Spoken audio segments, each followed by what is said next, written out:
Hey you guys, welcome back to the Real Niche channel where the realest of the realest gone. So if you're not ready to get real, you might as well get going.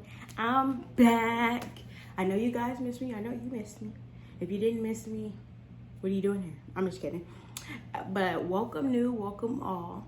I am trying to be back on my stuff, so bear with me because I just had my baby. Alright, so as you guys can see by the title, I'm gonna try to get straight into it. I'm finna do a labor and delivery vlog. It is, but it isn't, because I didn't record the whole thing, and I wasn't recording, of course. It was my boyfriend, so he recorded some things. So I'm gonna talk about the parts that you guys did not see. So my due date was March 24th. If any of you guys remember, March 24th, 2021. And my baby was stubborn. This girl right here, stubborn. When I mean stubborn, like, she didn't want to come out. She was like, what's out there for me? Like, why not stay inside? So she didn't want to come out, so my doctor had to induce me. I was basically 42 weeks when I had her. Yes, you guys, 42 weeks. Like, I was so overdue. I was so over it. So they induced me like a day before 42 weeks or something. So when I had to go to the hospital at like 4 a.m. And I mean 4 a.m. So I had to get up like at like 3 a.m. Like, it was a lot. So we made it to the hospital. The hospital is like less than 5 minutes away from our house. So it was perfect. But we got to the hospital. They sat us in this like cubicle. When I mean cubicle, like the room was like an office space. Like, it was smaller than an office space, I guess you could say. Like, it was really small. So we were just in like this little cubicle part. It just had a bed, the little monitor machine, and a chair. So of course my boyfriend was uncomfortable. They only had a chair for him. He only could sit in a chair. Sad to say. And then I had the bed. So they laid me on the bed, whatever, got us in there. And from there on, they started with, what is the name? I want to say Pitocin, but I don't think that was the name of the medication. They started with the one that goes in your cervix or goes inside your cervix to, I guess, to start dilating you. Because when I went in, I was only 2 centimeters dilated. That started to work, but it took hours. Like, it was taking hours to just open me up. And my first nurse that I had for the night, I don't want to talk mess about any nurses. Everybody does their job, I guess you could say. But some people care about their jobs more, and you know who I'm talking about. So this nurse, she was one of those, whatever. Like, I'll do the minimum, the bare minimum. There's other nurses that go beyond, so I like those nurses. So yeah, so the first nurse I had, she wasn't above and beyond type of nurse. She was just like, I'm gonna put this thing in you for the stuff to open up, and I'm gonna leave you here by yourself. That's basically what it was. And that wasn't good, because when stuff started opening up, I was in so much pain. Mind you, I was trying to go epidural free. I was trying to do everything, you know, what they call natural. And I was doing good. Even though I was, you know, I started to cry and certain stuff. So they came in and they were like, do you want an epidural and this and that? And I was like, no. And they're like, why, or something. And I'm just like, I don't know why you asking me why. Like, this nurse was like, but she asked me why, and I'm just like, girl, I don't want an epidural. I want to try to do this, like, I want to thug it out. And no, that didn't work. She was like, well, what are your fears or whatever? So I told her my fears about it. So then they brought the anesthesiologist, and the anesthesiologist was just like explaining to me like the good thing and the bad thing, whatever you could fear about and not fear about. So sorry, my baby moving. But yeah, so things that you could fear about, not fear about, whatever. So as time went on, as he was talking, I was just like, F it, because at that point, I'm damn near screaming while you trying to explain to me something, and I'm just like, just put it in me, like, just give it to me. So then he had to leave, and it took him a while to come back, so I was still in pain. So they gave me, before he even like could get back around to me, they gave me, I don't know the name of the medication, but it was some medication that make me really, really drowsy. Like when I say really drowsy, like I was out of it. Like I was talking gibberish at that point. Like I was, like you can understand what I was saying. I was so out of it, I ended up falling straight to sleep. So then after I fell straight to sleep, I was asleep for maybe an hour and a half, hour or two. I woke up in pain. Like the medication had weared off or something, because now I'm feeling everything. So I woke up in so much pain. I'm like, just give me that epidural, send the people or whatever. They had to stick an oxygen mask on me because they were saying my oxygen levels were going up and down because I was like stressing and stuff. And then they came back in, they were like, you're stressing the baby. That's what really worried me, when they said I was stressing her out, because I was stressed. Like my body was so stressed over the pain. So I was like, you know what? Epidural me. Like just please epidural me. So if that's going to get me out of the pain. They were like, yeah, you probably should do the epidural because it'll help you get out the pain, blah, blah. So the nurse came in, she held my hand. They made my boyfriend leave while they did the epidural. Anesthesiologist came in, put it in my back. It wasn't that bad as I thought it would be. So that happened. After the epidural is done, they swapped nurses. So like they let me lay down. I didn't feel nothing from like my stomach down, or maybe even my chest, like boobs gone, like everything down. My legs were feeling like the fat balloons, and I could not move them. I could not do nothing. So that epidural was working. It kicked in, and they swapped nurses. So then I had this other nurse. I forgot her name, Kalia, something like that. She was the best nurse I could have gotten. You know how I said at first I had a nurse that was just like do the bare minimum? No, this was like above and beyond nurse. Like she was the best nurse I could have for my labor and delivery. Trust me, if I could recommend her to you guys, I would.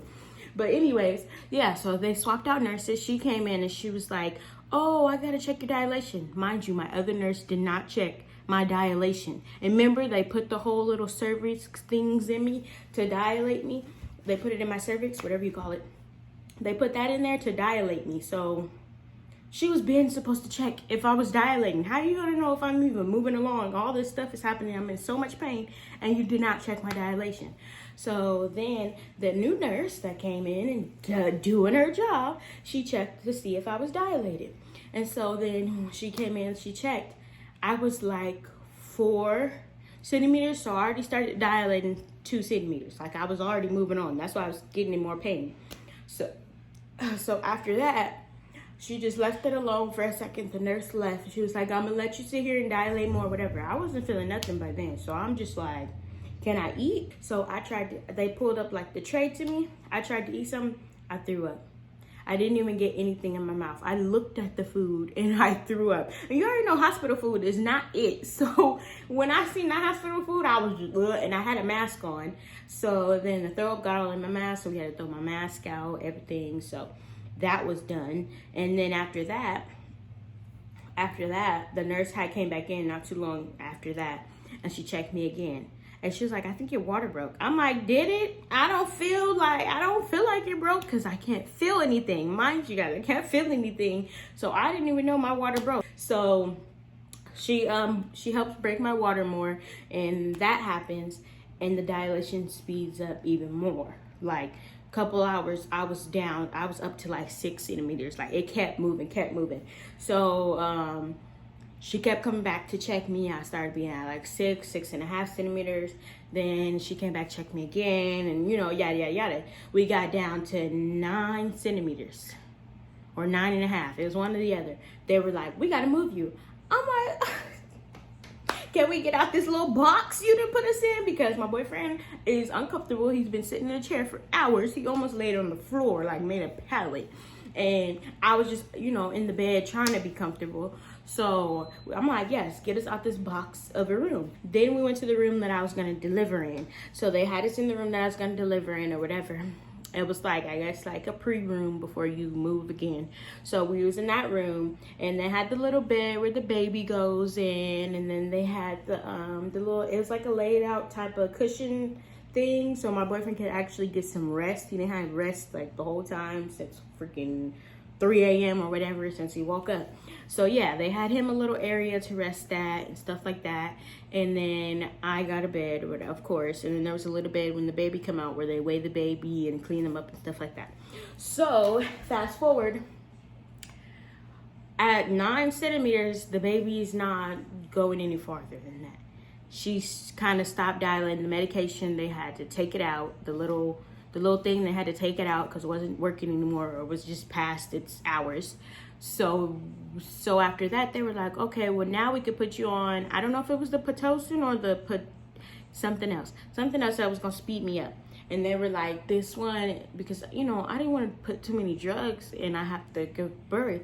And they're like, oh, well, this one, because I already had an epidural. So I'm like, what else do y'all need? And they were like, oh, this one is going to do, like, speed up your labor, whatever, get you past that a couple centimeters, this, and that. I'm like, okay. So I sat there, like, in 9 centimeters for, like, hours. Like, it was a minute. So then after they gave me the drug, it sped it up. And the machines, all of a sudden, like, I'm laying there trying to get some rest. My boyfriend's already asleep. It's dark. The machines started beeping. Like, all type of machines. I'm like, what is going on? So, you know, they give you that little button to call the nurse. So I'm clicking the button, and they're like, yes. And I'm like, can you bring my nurse in here? And I guess she was with another patient or whatever. So they're like, she'll be there in a minute, whatever. So I'm waiting on her, and it's like 10 minutes past. The machines is like beeping like a lot. All of a sudden, I'm feeling pressure in my butt. Like, TMI, but this is how, you know, labor just goes. I'm feeling so much pressure in my butt. Now, mind you, I have the epidural. I wasn't feeling anything, like, for the whole time since the epidural. But now, I'm feeling pressure in my butt. Like, I'm feeling so much pressure where I feel like something's going to jump out of my butt, like, literally. So I'm sitting here like, where's the nurse? Where's the nurse? She comes. She's like, because the machines are beeping. I'm like in pain. I started like really feeling it. I started feeling the pain. She's like, oh, we have to take you off this medication or whatever. So they took me off the medication. They were like, the medication is, the baby's heart rate is dropping. I'm like, the baby's heart rate is dropping. They're like, yeah, the medication could do that sometimes and this and that. I'm like, this is why I didn't want to be on so many medications, because you guys, that's too much. I do not want my baby's heart rate dropping while she's still inside of me and we can't do anything. So then they took the medication off, and then they helped, I guess, get her heart rate steady. That helped get it steady. So then her heart rate got steady, and then after her heart rate got steady, she calmed down. I'm still in pain. I'm not calming down. My butt is finna fall out. So literally, the nurse was like, yeah, you're in active labor and this and that, so we had to get ready and this and that. So my boyfriend had to wake up. Of course, he slept for like maybe an hour or two, and then they cut on the lights. There's like these little gurney things for your legs to go on, like your thighs almost, but your legs to lift on. You know how they like elevate your legs. You'll see, like, I'll throw a clip of how it was. So my legs were elevated, and they showed my boyfriend, the nurse was like teaching my boyfriend how to hold my legs, because I can't feel my legs still. I can feel my butt, but I can't feel my legs for some reason. So the epidural is like halfway working here. So yeah, they're showing him how to push my legs when it's time for me to push. And I'm like, okay, we're gonna push. And mind you, my doctor's not there. It's like only 1 or 2 nurses in there. And mainly my main nurse is doing all the work. She was in there. The other nurse was like in and out, in and out. So the nurse, she left the legs or whatever. She's like, you gotta push when a contraction comes. And I'm like, well, how do I know when a contraction comes? Because all I feel is pressure in my butt. And she was like, it'll feel more, like more pressure. I'm like, there's more pressure. So she's like, yeah. So I start feeling what she's saying. I feel the difference. I feel when there's more pressure, like more pressure than there already is. So once I start feeling more pressure, and she's watching the monitor, so she's like, one's coming. So it started to scare me. I'm like, one's coming. So they have to hold my legs and push, and I'm pushing. And the good thing is that you can feel that pressure. You're gonna push where the pressure is, okay? Yeah. So your legs should be relaxed. Your face shouldn't be as tense. It should just be all in your belly and then down there, okay? and pushing and pushing, and the baby's just getting closer. And she's like, "You're doing great, you're doing great." So time goes on. I'm pushed for 1 hour. I pushed for 1 hour. The baby was trying to come out. You're doing good though, that she moving. You saw how she moved down. So usually they just kind of inch down, but that first push, you can actually see her head slide down a little bit more. She's sliding. So if you keep pushing like that, then she'll be out. And the baby tried to come out before the doctor was in there. So they had to hurry up and call my doctor and stuff, because, you know, the nurse is not really supposed to deliver the baby or whatever. So they called my doctor, and he came in for about maybe 5 minutes. He came in, they told me to push. The baby came out. My boyfriend had to cut the umbilical cord. Now, mind you, she was in distress or whatever, but they were saying they thought it was just because of the medications and stuff. Her umbilical cord was in a knot. So for how long, we don't know. She had been cut off from food or anything else getting to her. So she was stressing out because her umbilical cord was in a knot. So they had him cut the umbilical cord. The doctor explained to him whatever, because I'm already like out of it. And they explained to him about the umbilical cord, and then my doctor left. They had the baby, like after they wiped her off a little bit, they put her little hat on and put her on my chest, and her eyes are wide open. When I mean wide open, like, you know how they'd be like, "Baby, come out, eyes probably won't open for like a week," or whatever. No, not my baby. My baby came out eyes wide open like, "Mama, what are you doing?" And she started like looking at me. So I'm just looking at her like, this is my baby. Like, I just had a baby. So I was in shock. I did not cry. I did not do anything. I was in complete shock. So I'm just sitting here like, this is real. Like, this is real.